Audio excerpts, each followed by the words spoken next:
المسيحيين هيحتفلوا بعيد ميلاد السيد المسيح يوم 25 ديسمبر مع انه مولود في الصيف. طب انا جبت الكلام ده منين؟ جبته من القرآن وجبته من الانجيل.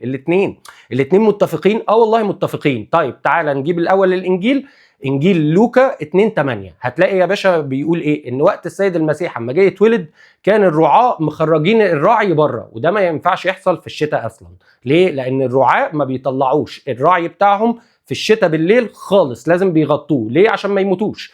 طيب تمام. والقرآن بيقول ان السيدة مريم العذراء وهي جاية تخلف السيد المسيح كانت بتهز بجذع النخلة بيقع عليها الرطب دي ما بتطلعش غير كمحصول صيفي، ما بيطلعش غير من شهر 7 لشهر 9.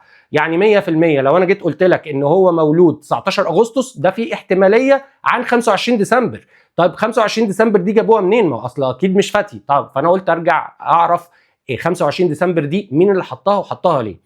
فلقيت ان هو واحد اسمه كونستانتين. طب كونستانتين ده عمل كده ليه؟ عشان هو كان بيعبد الشمس، وده ميعاد اله الشمس. ايه ده؟ يعني المسيحيين دلوقتي بيحتفلوا بميلاد اله الشمس؟ والله دي الحقيقه، يعني سواء عجبك او مش عجبك هو دي الحقيقه.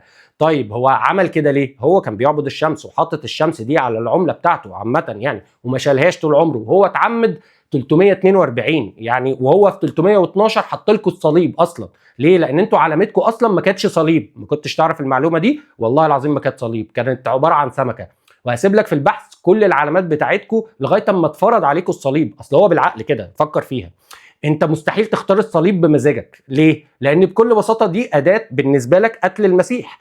انت لو انا قتلت اهلك مثلا ببلطه، هتاخد البلطه دي تعملها تاتو او تحطها في صدرك؟ اكيد لا، مش عقلاني. فهي مفروضه عليك، فالصليب ده مفروض عليك.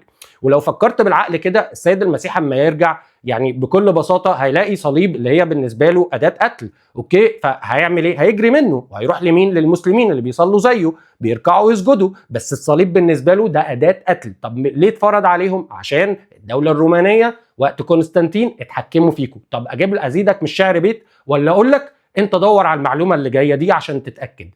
ملامح السيد المسيح جت منين؟ مين اللي اول واحد حط الملامح دي وعلى اساس ايه؟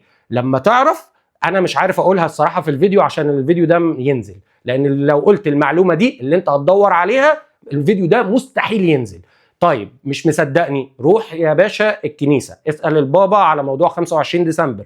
لو قال لك الكلام ده غلط اتاكد اونلاين عشان تتاكد من كل المصادر ان هو ما يعرفش او بيكذب عليك. حاجه من الاثنين. ما هو لو ما يعرفش دي مصيبه، طب لو بيكذب عليك دي مصيبتين، عشان بس نبقى واضحين. لان لو بيكذب في حاجه دينيه دي مصيبه.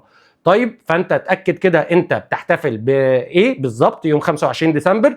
لو انت بتقول بميلاد السيد المسيح فهو اتولد في الصيف. فانت بتحتفل بايه؟ هل انت بتحتفل بعيد وثني اللي هو عيد ميلاد الشمس؟ لو مش مصدقني المصادر كلها موجوده، لو سمحت اقرا، ابوس ايدك اقرا مره.